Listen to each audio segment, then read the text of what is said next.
You know how like those girls online, they do get ready with me's? I'm doing a get unready with me because I'm not trying to do makeup because I'm on medication for my acne. Happy Valentine's Day, different world. Yeah, I don't think I should wear my AirPods when I'm talking because I don't know how large of a scale my voice is, especially because I'm in the bathroom and my parents are sleeping. I'm taking those that I need to use tonight. And to be quite honest, I have not actually been doing these. And this is probably just gonna be me chatting your ear off. As Valentine's Day is coming to a close, like literally in an hour, kind of want to talk to you guys about ideas of love and how I feel about it as a person who has romanticized pretty much everything and hopes to be loved and has never really dated seriously. Oh my god, is that my stomach? Okay, ignore that. A little bit of a backstory. So everybody around me has always been like, focus on education first and then focus on love life later. So my interactions with males in general, the opposite sex, has always been a little bit later. Like every time I meet a new guy during my first year of uni in general, I always thought like I'm infatuated by every person I met that I can handle a conversation with. I had to make sure that my feelings are just infatuation and not like affection, or to be quite honest, like to the point of liking them as like romantic interest, because I had a very bad experience growing up that somebody was infatuated by the idea of me as a person, that they stalked me in real life for over a year. And I got over that because that's almost like 10 years ago, but I still couldn't believe that I was like stalked in like real life, to the point that like the person knew where I was going and when I am going to be at a certain point of day, and that was scary to me. Yeah, romantic love in general. Yeah, I think my review on that is pretty warm, but also pretty hopeful, which is kind of weird and honestly very, well, it's just weird, yeah. I celebrate love by like my friendships, obviously. So I always felt like I had like deep connections with like the people that I meet, and it hurts a lot more when you break up with them.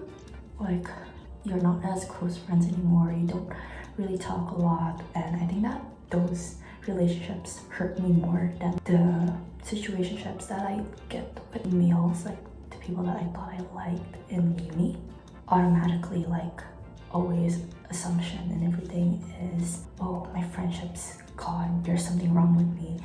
And it's like something that I'm working on and working through, and I guess like this year has gotten a lot better, but it was to the point that I fear that people were only with me for the bad times, and when times were good for them, like they're happy and they're thriving, and like although they still have their own problems, but like they're thriving in the sense where like they have better friends, they have like a good social life and stuff, they're gonna leave me. You know what, that's not true at all, but like my brain's been telling me that, so I have to stop thinking about that. But I do enjoy loving my friends. I do love the female friendships that I have, and I think like everything I learned generally is true, like being in girl groups, having like deep friendships with other person. And truthfully, I'm scared of like not having that anymore. And I'm so glad that all the friends that I have this year, like honestly, like I feel like it's a good mix of like the people that I have similar values with and people that I can learn from and like be inspired by, and I think that's really interesting. I'm gonna be taking on my classes now, and did not bring like the headband and everything, so we're just going to wing it. Generally, like, not into whatever this is, so I'm just gonna maybe just take a little dollop because I'm still saving this for until April, and like I don't like when there's a lot of product on my face, so there's that.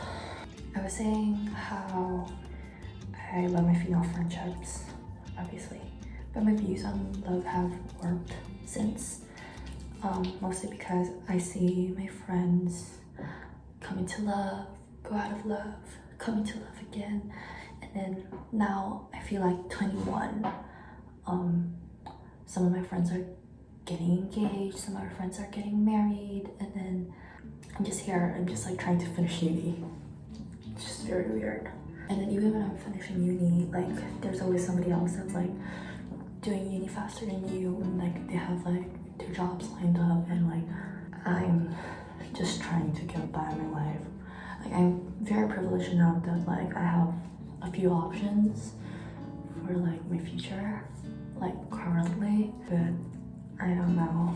Okay, anyway, I think love has always been a little bit tricky for me to define, mostly because like my experiences are mostly like friendship love and non-romantic love, and then every time I think about myself being in a romantic relationship, I would often think about myself and not the other person.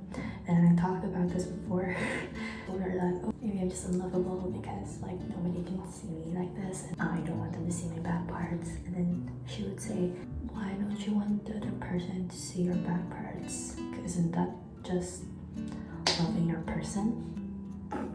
I'm telling you now, I feel like I have two personalities. This is for like the thingy of my acne scars. I have some powder in it. I really hate it when I ever wash my face and then like I see the redness on my face. Okay, as I was saying, like love is so complicated. Like people who come into love and then they fall out of love does it so freely. I thought about it and like I could never be that person, because I feel like if I do want to love someone, I love them like truly and irrevocably, like so, and irresponsibly too. I don't think I would be obsessed with them.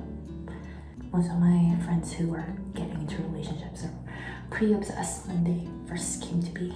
Some of them really don't really know what to do with relationships, and I think I'm gonna be one of those people who are gonna be like, I'm getting into a relationship, but like I do not know what to do. I do not know how to be a good girlfriend. I just need to be there for the other person, and I don't know how to do that.